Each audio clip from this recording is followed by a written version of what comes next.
Hello dear student, কেমন আছো? I hope প্রত্যেকে শুধু ভালো না, ভীষণ ভালো আছো। টার্গেট 2025 মাধ্যমিক টেস্ট পেপার প্র্যাকটিস। আজকের ডেটে আমরা যে কোশ্চেনগুলো প্র্যাকটিস করব আজকের ভিডিও, সেটা হচ্ছে যে Bankura district inter school test. এই কোশ্চেন পেপারে একের দাগের যে নিম্নলিখিত প্রশ্নগুলির প্রতিটি ক্ষেত্রে সঠিক উত্তর নির্বাচন করো। 6টা কোশ্চেন দেওয়া আছে, 6টা কোশ্চেনের মধ্যে 6টা কোশ্চেন আনসার করতে হবে, 1 নম্বর করে আছে। এই কোশ্চেনগুলোর একটু সলিউশন ডিসকাস করবো। ওকে, তো চলো একের দাগের একের কোশ্চেনটা কি বলেছে দেখো। অমল 500 টাকা 9 মাসের জন্য, বিমল 600 টাকা 5 মাসের জন্য একটি ব্যবসায় নিয়োজিত করেছে। তাদের মধ্যে বন্টিত লভ্যাংশের অনুপাত হবে 3:2, 5:6, 6:5, আর অপশন দিয়ে আছে 9:5। সো কোনটা হবে দেখো। একের দাগের একেরটা প্রথমে হচ্ছে অমল নিয়োজিত করেছে কত টাকা, 500 টাকা। তাহলে 500 টাকা নিয়োজিত করেছে ক মাসের জন্য? 9 মাসের জন্য। 9 মাসের জন্য। তাহলে অমলের টোটাল কত টাকা ইউজ হচ্ছে? হ্যাঁ, 9 গুণিত 500, তার মানে কত হবে? 5 9 45, 4500 টাকা। বেশ, একইভাবে বিমল দেখো কোশ্চেনে বলা আছে বিমলও টাকা নিয়োজিত করেছে, তাই না? বিমল কত টাকা নিয়োজিত করেছে? 600 টাকা। ক মাসের জন্য? 5 মাসের জন্য। 5 মাসের জন্য।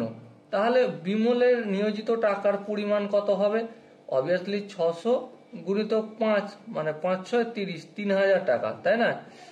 এবার দেখো অমল ইউজ টু বিমল, অমলের লভ্যাংশ ইউজ টু বিমলের লভ্যাংশ, অমলের লভ্যাংশ ইউজ টু বিমলের লভ্যাংশ সমান কি হবে? যে যতটার পরিমাণ টাকা ইউটিলাইজ করতে দিয়েছে, এ কত? 4500। এই 4500 লিখলাম, আর এই কত? বিমল 3000 টাকা, এই 3000 লিখলাম। এবার দেখো এদিকে দুটো শূন্য এদিকে দুটো শূন্য অটোমেটিক হয়ে যাবে, তাহলে 45:30। এবার দুটোকে যদি 15 দিয়ে ভাগ করি, 3 15 45, 15 দুগুণে 30, তাহলে আনসার কত হবে? 3:2। সরি স্টুডেন্ট, এখানে যে অপশনগুলো রয়েছে তার মধ্যে অপশন এ হচ্ছে আমাদের সঠিক আনসার। চলো নেক্সট আমরা দুয়ের দাগের কোশ্চেনটা করব। দেখো দুয়ের দাগের কোশ্চেনটা কি বলেছে প্রথমে মন দিয়ে পড়ে নিই। বলেছে দেখো x:y = 1:2, এটা আমাদের বলা রয়েছে। কি নির্ণয় করতে হবে? x + 2y = 2x + 9y সমান কত, সেটা আমাদের নির্ণয় করতে হবে। দেখো প্রথমে আমরা একটা কাজ করব। কি কাজ? x/y = 1/2 করব। আচ্ছা, এদের দুজনের এটা সমান সমান আমি একটা কাজ করতে পারি কি, x = 1k লিখব, তার মানে শুধু k। আর কেটা কি? k হচ্ছে k = আনুপাতিক ধ্রুবক। কি বললাম? k = আনুপাতিক ধ্রুবক। একইভাবে y সমান আমি 2k লিখতে পারি। হ্যাঁ, 2kটা কি? 2kটা k তো আনুপাতিক ধ্রুবক লিখে দিয়েছি, আর লেখার প্রয়োজন নেই। এবার দেখো এটা আমি লিখবো, এটা কি আছে দেখো, x + 2y অনুপাতের চিহ্ন মানে ডিভাইডেড বাই 2x + 9y। আচ্ছা, x এর ভ্যালু কত? x এর ভ্যালু হচ্ছে k লিখলাম। y এর ভ্যালু কত? 2k, আবার 2 গুণ আছে, তার মানে কি হবে? 4k হবে। 2x মানে 2k প্লাস 9 ইন্টু y মানে 2k, তাহলে 18k। সো আলটিমেট দেখো k আর 4k যোগ করলে কত হবে? 5k, আর 2k আর 18k যোগ করলে কত হবে? 20k। এই কে কেটে গেল, 5 1 5, 4 5 20, তাহলে 1/4 হবে অনুপাতের রেশিও। সো দেখো এখানে যে 4টা অপশন আছে তার মধ্যে কোন অপশনটা ঠিক? Obviously option C is the right answer. চলো এবারে দেখো 3 নম্বর যে কোশ্চেনটা রয়েছে সেটা একটু আমরা মন দিয়ে পড়বো। পাশের চিত্রে ও বৃত্তের কেন্দ্র এবং PQ ব্যাস হলে x ডিগ্রি এর মান কত? দেখো এই আমাদের চিত্র রয়েছে এখানে, ঠিক আছে? এই হচ্ছে আমাদের PQ ব্যাস। এর মধ্যে এটা এখানটা হচ্ছে ও কেন্দ্রীয় বৃত্ত। আচ্ছা, এখানটার নাম হচ্ছে আর, এখানটা কি বলেছে? 140 ডিগ্রি বলেছে। এবার দেখো আমাকে এখানটার ভ্যালু নির্ণয় করতে হবে, এখানটা x ডিগ্রি। লক্ষ্য করে দেখো এই PQR একটা সরলরেখা। হ্যাঁ ঠিক, তার মানে সরলরেখা মানে কি 180 ডিগ্রি। তাহলে লক্ষ্য করো এখানটা যদি 140 ডিগ্রি হয় এখানটা কত হবে? অবভিয়াসলি পুরো সরলরেখাটা 100 ডিগ্রি, তার মধ্যে এখানটা যদি 140 ডিগ্রি হয় এখানটা বাকি 40 ডিগ্রি হবে, তাই না? তবেই তো 180 হবে, তাহলে এখানটা 40 ডিগ্রি হলো। এবার দেখো, এবার একটা ফর্মুলা বলছি, ভালো করে মনে রাখবে।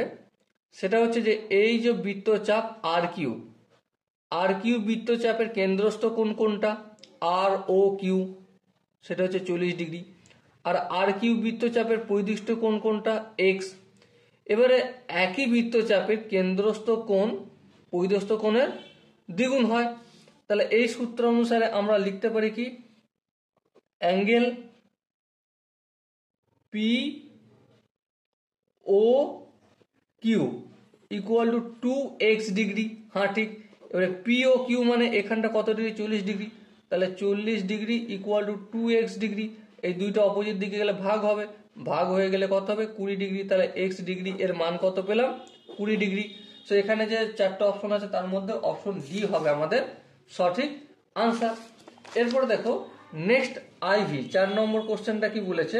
একটি সুষম ষড়ভুজের প্রতিটি অন্তঃকোণের মান, অন্তঃকোণের বৃত্তীয় মান নির্ণয় করো। দেখো অন্তঃকোণের মান, প্রতিটি অন্তঃকোণের মান এর সূত্র কি? সূত্র জানি n-2 ইন্টু 180/n। আচ্ছা এবারে দেখো n এর জায়গায় কত লিখবো? 6 লিখবো, -2 লিখবো, বাই n এর জায়গায় ফের 6 লিখবো। 180 এর হচ্ছে ডিগ্রি ষষ্ঠিক পদ্ধতিতে, বৃত্তীয় পদ্ধতিতে এর মানে হচ্ছে পাই। লিখে দিলাম। 6 থেকে 2 বিয়োগ করলে 4 হয়, 4 গুণিতক π/6। একটু যদি কাটাকাটি করি, 2 দুগুণে 4, 3 দুগুণে 6, সো কত হবে? 2π/3। এবার দেখো এখানে option B is the right answer হবে।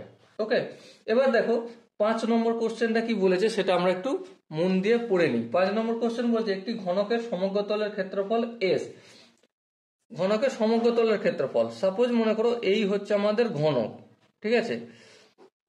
ঘনকের প্রতিটা বাহু ধরি, ঘনকের বাহু ইকুয়াল টু এ। ঘনকের বাহু যদি এ হয় তাহলে সমগ্র তলের ক্ষেত্রফল সূত্র কি জানি? 6a²। আচ্ছা এখানে সমগ্র তলের ক্ষেত্রফল 6a² আর সমগ্র তলের ক্ষেত্রফলকে এস বলেছে, তাহলে 6a² ইকুয়াল টু এস লিখে দিলাম। বেশ, এই জায়গাটা আই হোপ কারো বুঝতে অসুবিধা নেই। আবার কি বলে? কর্ণের দৈর্ঘ্য ডি। আচ্ছা কর্ণের সঙ্গে ঘনকের বাহুর সম্পর্ক কি? আমরা জানি ডি ইকুয়াল টু √2 ইন্টু এ। বেশ, √2 ইন্টু এ, তার মানে d/√2 ইকুয়াল টু এ লিখতে পারি। হ্যাঁ, আবার এই এ এর ভ্যালুটা যদি এখানে আমি পুট করি তাহলে 6 into d/√2 square equal to S. হ্যাঁ ঠিক, কোনো অসুবিধা নেই।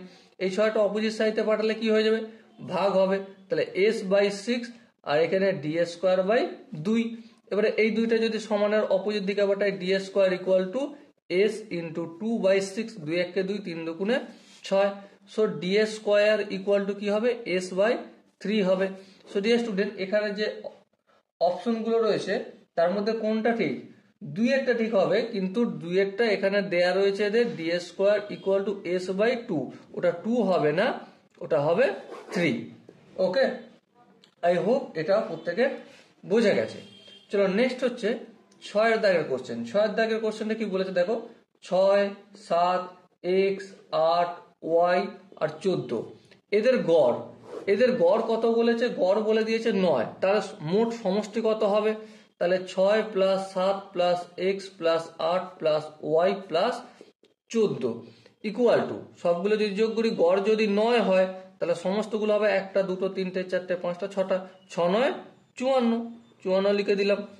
এবার দেখো সবগুলো যোগ করি, 14 আর 6 20 আর 8 28 আর 7 35 প্লাস এক্স প্লাস ওয়াই। তাহলে x plus y plus 35 equal to কত? 54। তাহলে x plus y equal to 54 minus 35। So x plus y equal to 54 থেকে যদি 35 বিয়োগ করি 19 হবে। সো ডিয়ার স্টুডেন্ট, এখানে যে 4টা অপশন আছে তার মধ্যে option B is the right answer.